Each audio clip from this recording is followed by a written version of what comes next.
सभी का स्वागत है इंडियन न्यूज पर। मैं हूं तनीषा शर्मा और आइए देखते हैं आज के मुख्य समाचार।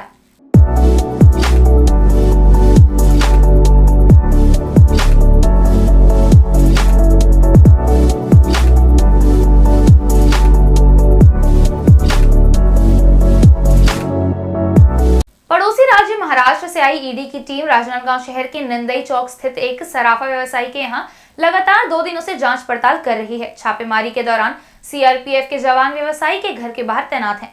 साल भर पहले डीआरआई टीम के रेड से चर्चा में रहने वाले मोहिनी ज्वेलर्स में महाराष्ट्र की ईडी टीम गुरुवार को छापेमारी कार्रवाई की है। ईडी ने दूसरे दिन शुक्रवार की सुबह भी अपनी दस्तक दी है। कल सुबह से शुरू हुई छापेमारी की कार्रवाई आज भी जारी है। ईडी मोहिनी ज्वेलर्स से वित्तीय लेन देन सहित आभूषणों की जांच पड़ताल कर रही है। बता दें, बीते वर्ष डीआरआई की जांच में मोहिनी ज्वेलर्स और जसराज वैद फर्म से 5000 किलो चांदी, 4.5 किलोग्राम सोना सहित 32 लाख नगद मिले थे। भारतीय जनता युवा मोर्चा ने राजिम ब्लॉक मुख्यालय में बेरोजगारी भत्ता और युवाओं को रोजगार देने के मामले में धरना दिया। भारतीय जनता युवा मोर्चा के कार्यकर्ताओं ने एसडीएम कार्यालय का घेराव कर 2 सूत्री मांग को पूरा करने ज्ञापन भी सौंपा। गरियाबंद जिले के राजिम बस स्टैंड में भारतीय जनता युवा मोर्चा के कार्यकर्ताओं ने 2 सूत्री मांगों को लेकर एसडीएम का घेराव कर राज्यपाल के नाम ज्ञापन सौंपा। भाजयुमो ने बेरोजगारों को भत्ता और युवाओं को शासकीय नौकरी नहीं मिलने पर नाराजगी जताते हुए जमकर नारेबाजी की। साथ ही बीते दिनों पुलिस प्रताड़ना की वजह से आत्महत्या किए जाने वाले युवक राजेंद्र साहनी के दोषी पुलिस अधिकारियों के खिलाफ कार्रवाई करने की भी मांग की। बैरिकेड्स को तोड़ कार्यालय के मुख्य गेट पर नारेबाजी करने के दौरान भाजयुमो के कार्यकर्ताओं और पुलिस के साथ धक्का मुक्की भी हुई।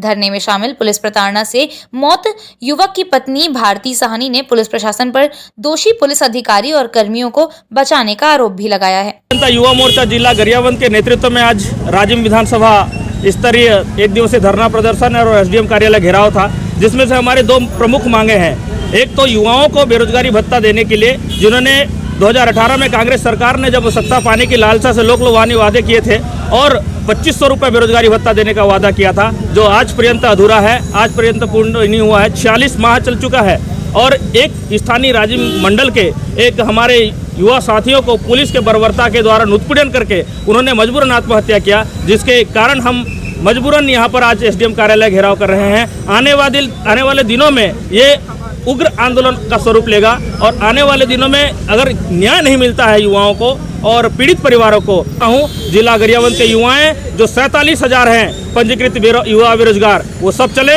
और हम मुख्यमंत्री निवास का घेराव करके अपने मांगों को मांगे और अपने अधिकारों का रक्षा करें। अभी तक तो कोई न्याय नहीं मिला है हम लोगों को। हमको न्याय चाहिए। पुलिस वाले तुरंत सस्पेंड होना चाहिए। 1 महीना हो गया, कोई न्याय नहीं है यहाँ। नहीं, कोई नहीं आया अभी तक, कोई अधिकारी नहीं आए हमारे घर। हमें न्याय चाहिए और पुलिस सस्पेंड होना चाहिए। जिन ने मेरे पति को पीड़ित किया है उनको। जनता पार्टी युवा मोर्चा द्वारा आज 1 दिवसीय धरना प्रदर्शन किया गया, जिसे प्रमुख रूप से हमारा मांग नहीं है, हमारा अधिकार है। जो भूपेश बघेल जी युवाओं को नौकरी देने और उसके बाद बेरोजगारी भत्ता देने की बात जो किए थे, वादा से आज मुकर गए। 3.5 साल हो गया, कोई भी युवाओं के संबंध में कोई ध्यान नहीं दिया गया, ना कोई बेरोजगारी भत्ता दिया गया। वो हम मांग करने के लिए आज ज्ञापन सौंपने आए। इसके साथ साथ अभी एक पुलिस प्रताड़ना से एक नवयुवक देवरी का राजेंद्र साहनी जो ग्लानिवश आत्महत्या कर लिया, उसके विरुद्ध में कोई कार्रवाई नहीं की गई। पुलिस यथावत है। बेमेतरा जिले के ग्राम पंचायत बाबा घाटोली के पंच सरपंच को हटाने अविश्वास प्रस्ताव ला रहे हैं। पंच ने सहमत होकर अविश्वास प्रस्ताव लाने एसडीएम को आवेदन सौंपा है। बेमेतरा जनपद पंचायत क्षेत्र के ग्राम पंचायत बाबा घाटोली के पंच अपने सरपंच की कार्यप्रणाली को लेकर अविश्वास प्रस्ताव लाने जा रहे हैं। पंचायत के 12 पंचों ने एक सहमत होकर एसडीएम को अविश्वास प्रस्ताव लाने आवेदन सौंपा है। पंचों ने सरपंच पर आरोप लगाया है कि सरपंच की कार्यप्रणाली से गांव में विकास कार्य ठप पड़े हुए हैं। ग्रामीणों को मूलभूत सुविधाएं समय पर नहीं मिल पा रही हैं। सरपंच मनमानी करते हुए पंचों को शासकीय योजनाओं की जानकारी नहीं दे रहे हैं। अपन बाबा घाटोली की जन सरपंच है रोहित कुमार निषाद, वो खूब मनमानी करते। प्रस्ताव के विरोध में अलग प्रस्ताव करथन, वो अलग जगह काम कराते, पैसा हरण करते कोई प्रस्ताव करावा नहीं। बैठक में ये जतका महिला हैं वो मतलब बुलावी नहीं करे, पुरुष मन चल देते हैं। और जोन भी काम करना है आज तक सरपंच मनमानी करे गए है, पासबुक आय व्यय क्या है कैसा कुछ नहीं देवा। ये सोच करके आज सब के सब हमन 12 पंच सरपंच के खिलाफ में अनुभागीय अधिकारी SDM साहब के पास आए हन और आ करके आवेदन लगावत हन। ओकर अविश्वास प्रस्ताव करना है कि करें और तैयार हन और सबके सब अविश्वास प्रस्ताव करबो कर। DM में शिकायत करे बर सरपंच के काहे कुछ बार पूछा नहीं, अपन मनमानी करत थे तेकर से। गठोली के पंच थे और सरपंच के विरुद्ध कुछ शिकायतें करके अविश्वास प्रस्ताव का आवेदन उनके द्वारा प्रस्तुत किया गया है और जिसमें नियमानुसार कार्रवाई की जाएगी। छत्तीसगढ़ शासन के मंत्री मोहम्मद अकबर ने बाबा भोरम देव के चौखट पर मत्था टेककर प्रदेश की खुशहाली और समृद्धि के लिए कामना की। मंत्री ने जलाभिषेक करने के बाद महाआरती में शामिल होकर भगवान भोले के प्रति श्रद्धा भी जताई। वन एवं परिवहन मंत्री व कवर्धा विधायक मोहम्मद अकबर ने बाबा भोरम देव मंदिर पहुंचकर विधिवत पूजा अर्चना कर प्रदेश की समृद्धि और खुशहाली के लिए प्रार्थना की। मंत्री की माने तो यहाँ सावन माह में मां नर्मदा सहित अन्य पवित्र स्थलों से जल लाकर अभिषेक करने की परंपरा रही है। उनका भी यहाँ से विशेष लगाव और आस्था है। जब भी कोई अवसर मिलता है मन की शांति और आनंद की अनुभूति के लिए यहाँ अवश्य आते हैं। पिछले सावन सोमवार को भी हम लोग आए थे। इसके पहले भी लगातार मेरे को 1998 से कई बार विधानसभा का विधायक बना, चुनाव जीता, तो लगातार यहाँ आना होता है। यहाँ आने के बाद बड़ी प्रसन्नता होती है और सारे लोगों के साथ मिल के जल चढ़ाने का, पूजा पाठ करने का जो आनंद है, तो मैं निश्चित रूप से अपने सभी साथियों का धन्यवाद ज्ञापित करता हूँ। देखिए, ये पुरातत्व वाला है, मतलब लगभग 1100 साल, और इसमें कोई भी छेड़छाड़ हम लोग अपनी मर्जी से नहीं कर सकते, तो वो पुरातत्व विभाग के सुझाव और उनके सलाह के अनुसार ही करेंगे। दुर्ग संभाग के आयुक्त महादेव कावरे ने बेमेतरा जिले के सूखाग्रस्त गांवों का दौरा कर किसानों से मुलाकात की। आयुक्त ने कलेक्टर व राजस्व अधिकारियों को प्रकरण तैयार कर कार्यवाही करने के निर्देश भी दिए। संभागीय आयुक्त महादेव कावरे ने कलेक्टर जितेंद्र शुक्ला के साथ बेमेतरा जिले के बेरला विकास खंड के सूखाग्रस्त गांव सोड़, सरदा व आनंद गांव सहित दर्जनों गांव के खेतों में जाकर फसलों को देखा। आयुक्त ने किसानों से मुलाकात कर फसलों का जायजा भी लिया। किसानों ने आयुक्त से कहा कि बेरला सहित अन्य ब्लॉकों में कम वर्षा होने से सूखे जैसे हालात हैं। आयुक्त ने अपने अधीनस्थ अधिकारियों को फसलों की वस्तु स्थिति की जानकारी लेने के बाद प्रकरण तैयार करने के निर्देश दिए हैं। मुख्य सचिव महोदय ने मीटिंग ली थी और निर्देश भी दिए थे। उसी के अनुक्रम में कल मैं स्वयं बेरला तहसील के कुछ गांवों के दौरे पे गया था और बाकी अधिकारियों को, रेवेन्यू अफसर सभी को मैंने सभी ब्लॉक्स में अपनी अपनी जगहों पे जाने भी कहा है। तो बारिश पिछले वर्ष की तुलना में 30 से 40% कम है, जिसके कारण अल्पवृष्टि जैसी स्थिति अभी बनी हुई है। और उसी तारतम्य में आज इरिगेशन डिपार्टमेंट के अधिकारियों के साथ में, इलेक्ट्रिक डिपार्टमेंट के अधिकारियों के साथ में एक मीटिंग हुई है और CACB के अधिकारियों को कहा गया है कि निर्बाध विद्युत आपूर्ति सुनिश्चित करें, ताकि जो ट्यूबवेल से अभी सपोर्ट ले सकते हैं वो उस माध्यम से करें। और इरिगेशन को कहा गया है कि जहाँ जहाँ पे उनके कैनाल और बांध, स्टॉप डैम्स हैं, वहाँ से पानी रिलीज़ करें। तो तेंदुला जलाशय से भी कल की स्थिति में नहरों को खोल दिया गया है। तो हमारी कोशिश है कि आसमानी बारिश जब तक हो तब तक जो ग्राउंड लेवल पे जो सपोर्ट्स हैं वो हम दे पाए, जिससे फसल को नुकसान कम से कम हो या ना पहुँचे। वक्त हो चला है एक ब्रेक का। ब्रेक के बाद भी खबरों का सिलसिला यूं ही बना रहेगा। आप भी बने रहिए इंडियन न्यूज के साथ।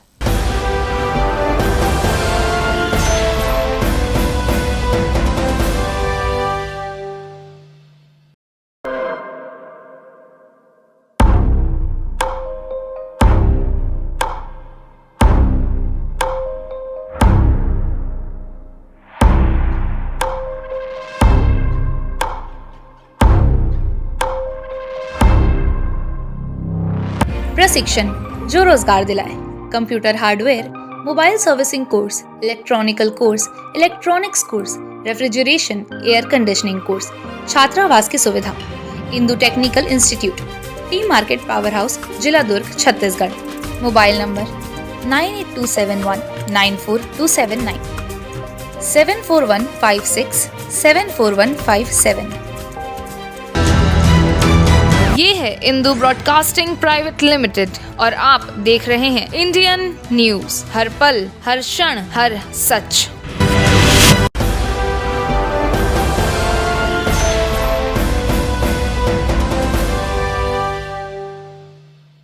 ब्रेक के बाद आप सभी का स्वागत है। रायगढ़ जिले में डेंगू महामारी को रोकने जागरूकता रैली निकाली जा रही है। कलेक्टर व नगर निगम के महापौर ने हरी झंडी दिखाकर जागरूकता रैली को रवाना किया। रायगढ़ जिले में डेंगू महामारी रोकने के लिए आम जनता को जागरूक करने की कवायद शुरू हो गई है। कलेक्टर रानू साहू और निगम महापौर जानकी काटजू ने संयुक्त रूप से इस जागरूकता रैली को हरी झंडी दिखाकर रवाना किया। रैली मुख्य मार्गों से होकर निकली, जिसमें बैनर व पोस्टरों के माध्यम से आम जनता को डेंगू से नियंत्रण एवं रोकथाम के लिए जागरूक किया जा रहा है। रैली में नर्सिंग छात्रा, ओपी जिंदल स्कूल की छात्राएं और शिक्षिकाओं सहित एनएसएस के भोजराम पटेल आदि भी शामिल रहे। अवैध प्लाटिंग की लंबे समय से शिकायत मिल रही थी, जिसको लेकर दुर्ग जिला प्रशासन व निगम प्रशासन ने अवैध बाउंड्री वॉल पर कार्रवाई करते हुए निगम की जेसीबी चलाया। दुर्ग निगम सीमा के अंतर्गत बाईपास रोड टोल प्लाजा के समीप Manoj Rajput layout private limited की बाहरी संरचना को जिला प्रशासन व निगम प्रशासन के अमले ने ध्वस्त कर दिया। अवैध प्लांटिंग के मामले में शहर के भीतर हुई यह फिर एक बड़ी कार्रवाई मानी जा रही है। मनोज राजपूत द्वारा नाला मार्ग में कब्जा कर बाउंड्री वॉल खड़ी कर रखा था, जिसका सीमांकन किया गया। उसके बाद कार्रवाई कर अवैध रूप से शासकीय भूमि में निर्मित बाउंड्री वॉल को हटाने की कार्रवाई की गई। कार्रवाई के दौरान मौके पर जिला प्रशासन से एसडीएम मुकेश रावटे, भवन अधिकारी प्रकाश चंद थावनी, तहसीलदार प्रकाश सोनी, सहायक भवन अधिकारी गिरीश दीवान व दुर्ग थाना और मोहन नगर थाना टीआई भी मौजूद रहे। बेमेतरा जिले के देवरबीजा स्वामी आत्मानंद अंग्रेजी माध्यम स्कूल में प्रवेश के लिए प्रवेश प्रक्रिया की शुरुआत हो गई है। जिला शिक्षा अधिकारी के निर्देश पर प्रवेश के लिए सिंधोरी और देवरबीजा के शासकीय स्कूल में लॉटरी निकाली गई। बेड़ला ब्लॉक के देवरबीजा में नवीन स्वामी आत्मानंद अंग्रेजी विद्यालय में दाखिला के लिए प्रक्रिया शुरू हो गई है। पालकों की मौजूदगी में सिंधोरी और देवरबीजा स्कूल में प्रवेश के लिए लॉटरी निकाली गई। प्रवेश के लिए पात्र और अपात्र लोगों की सूची भी नोटिस बोर्ड पर चस्पा किया गया। विद्यार्थी अपने पालकों के साथ प्रवेश प्रक्रिया में शामिल हुए। आत्मानंद स्कूल में कक्षा 1 से 10वीं में प्रवेश के लिए लॉटरी की प्रक्रिया पूरी कर ली गई है। कक्षाओं में 50% बालिकाओं और 25% सीट बीपीएल व आर्थिक रूप से कमजोर बच्चों के लिए आरक्षित किया गया है। लॉटरी से पहले स्कूल प्रबंधन ने आवेदनों के स्क्रूटनी के बाद पात्र अपात्र विद्यार्थियों की सूची भी चस्पा कर दी है। स्वामी आत्मानंद उत्कृष्ट इंग्लिश मीडियम स्कूल का लॉटरी सिस्टम से बच्चों का क्लास 1 से लेकर क्लास 10 तक के चयन हुआ है, जिसमें सौभाग्य से मेरी भी 2 बेटियों का सिलेक्शन हुआ है। क्लास 3 में डिम्पल देवांगन और क्लास 6 में काव्या देवांगन का सिलेक्शन हुआ और बहुत ही निष्पक्ष और फेयर तरीके से आम जनता के सामने आज लॉटरी का कार्य संपन्न हुआ है। स्वामी आत्मानंद विद्यालय थान कमरिया और साजा में लॉटरी पहले से निकल चुका है। 24 तारीख को प्रवेश की प्रक्रिया और उनके दस्तावेजों के सत्यापन के आधार पर प्रवेश प्रक्रियाधीन है। सिंघौरी में एक और देवरबीजा में भी लॉटरी हो चुका है। प्रत्येक कक्षा में 50-50 सीटों के लिए लॉटरी हुआ है और ये लॉटरी के माध्यम से जिन बच्चों के नाम पर लॉटरी आई है, जिनको एडमिशन दिया जाना है, उनके दस्तावेजों का पहले सत्यापन किया जाएगा कि वो पूरा हिंदी माध्यम मतलब पूरे अंग्रेजी माध्यम से अध्ययनरत थे कि नहीं और उनकी उम्र सही है कि नहीं। उसके पश्चात इनको प्रवेश दिया जाएगा। प्रवेश की पूरी प्रक्रियाधीन है। सरकार एक और बेहतर शिक्षा के दावे कर रही है। अत्याधुनिक प्राइवेट स्कूलों की तरह सरकारी स्कूलों को भी मॉडर्न बनाने में जुटी हुई है। वहीं दूसरी ओर गरियाबंद जिले में एक ऐसा स्कूल भी है जो पिछले 5 वर्षों से चंदा के सहारे चल रहा है। ग्रामीणों ने स्कूल के लिए भवन व शिक्षकों की व्यवस्था चंदे के पैसे से की है।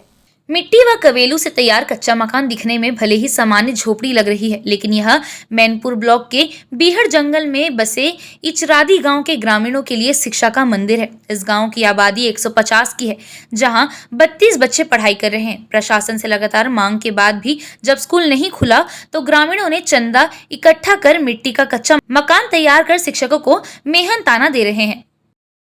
नहीं, मेरे गांव वाले बोले हैं तो आप बोले कि मेरे को अब तो यहाँ स्कूल खुल गए, सर लोग भी नहीं आ रहे हैं, आप यहाँ थोड़े थोड़े करके पढ़ाते जाओ। तो मेरे को मैं बोले ठीक है, तो मैं पढ़ा रहा हूँ गांव में, मेरे को तो कुछ नहीं मिल रहा है गांव तरफ से। तो मैं बोले सरकार को कुछ दिन बोलेंगे तो मिल जाएगा, तो मिलेगा कुछ भी, ऐसे बोल के बोले। तो बोले गांव वाले ठीक है आप करते रहो, आपका सेवा करते रहो। ठीक है, मैं बोला जन सेवा करता ही रहूँगा, मेरे गाँव के बच्चे को थोड़ा शिक्षित हो जाए, अच्छा रहें, अच्छा पढ़ें, हम तो पढ़ाने नहीं जा सकते ना दूसरे जगह, तो यहाँ गांव में पढ़ेंगे ऐसे बोल के गांव के बच्चे लोग को पढ़ाते हैं। गांव तरफ ले संचालन करात हन बच्चा मन के बारे में, कोई तो सरकार नहीं सुने ता हमन स्कूल ला पे बनाए हन पैसा में, हाँ गांव तरफ ले चांदा करके, हाँ चांदा करके। कितना साल से चला था 3-4 साल हो गई।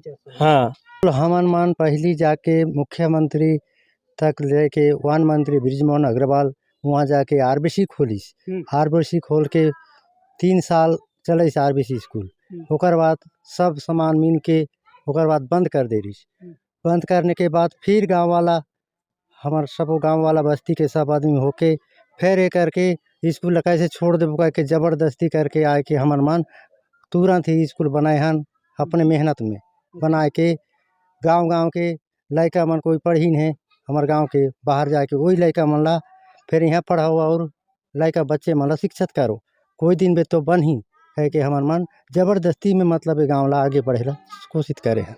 इस गांव से पंचायत मुख्यालय साइबीन कछार की दूरी 3 किलोमीटर है, जहां जंगली जानवरों से खतरा मोल लेते हुए पगडंडी रास्तों से जाना होता है। ऐसे में ग्रामीण अपने बच्चों को वहां नहीं भेज सकते हैं। प्रशासन से मांग के बाद गांव में स्कूल नहीं खुला, तब ग्रामीणों ने आपसी सहयोग से स्कूल खोलने का फैसला लिया। हालांकि बच्चों के नाम पंचायत मुख्यालय स्कूल में दर्ज है, लेकिन पढ़ाई चंदे के स्कूल में हो रही है। कोरबा जिले के नेशनल हाईवे पर तेज रफ्तार ट्रेलर ने बाइक सवार युवकों को रौंद दिया। इस सड़क हादसे में 3 युवकों की मौके पर ही मौत हो गई। पुलिस घटना के बाद से फरार वाहन चालक की खोजबीन में जुट गई है। कोरबा के नेशनल हाईवे 49 पर तेज रफ्तार ट्रेलर ने 3 युवकों को अपनी चपेट में ले लिया। ट्रेलर के जोरदार टक्कर से बाइक पर सवार 3 युवकों की मौके पर ही मौत हो गई। बांधापाली पुलिस ने तीनों मृत युवकों को करतला कोरबा निवासी बताया है। फिलहाल पुलिस ने आरोपी वाहन चालक पर 304 का मामला दर्ज कर वाहन की तलाश शुरू कर दी है। जिला कोरबा निवासी बांधापाली रामपुर के 3 युवक जो है वो आज बरगढ़ मंदिर पे महादेव का दर्शन करने आए थे और दर्शन करके वापस अपने गृहग्राम जा रहे थे। तभी बरगढ़ के पास ही मोड़ पे एक अज्ञात टेलर के द्वारा, जिसमें बिजली का पुल है, वो ठोकर मारकर एक्सीडेंट कर दिया, जिस पे तीनों का स्पॉट पे डेथ हो गया, जिस पे थाना खरसिया पे अपराध पंजीबद्ध कर मृतकों का पीएम पंचनामा कराया जा रहा है। भिलाई स्थित इंदू आईटी स्कूल में वर्ल्ड ट्राइबल डे मनाया और इस दौरान बच्चों के बीच विभिन्न गतिविधियों का आयोजन भी किया गया। भिलाई शहर के कोका कुरुद स्थित इंदू आईटी स्कूल में प्री प्राइमरी के छात्र छात्राओं ने विश्व आदिवासी दिवस मनाया। इस दौरान बच्चों को वन और आदिवासी संस्कृति के बारे में बताया गया। बच्चे आदिवासियों के जनजीवन, रहन सहन व संस्कृति से अवगत हुए। स्कूल के प्राचार्य ने देश के विभिन्न राज्यों में रहने वाले आदिवासी जनजातियों की जानकारी दी। इस मौके पर बच्चों ने आदिवासी नृत्य व गीत के साथ साथ विविध सांस्कृतिक कार्यक्रमों की प्रस्तुतियां भी की। आयोजन के दौरान स्कूल के शिक्षक व कर्मचारी भी मौजूद थे।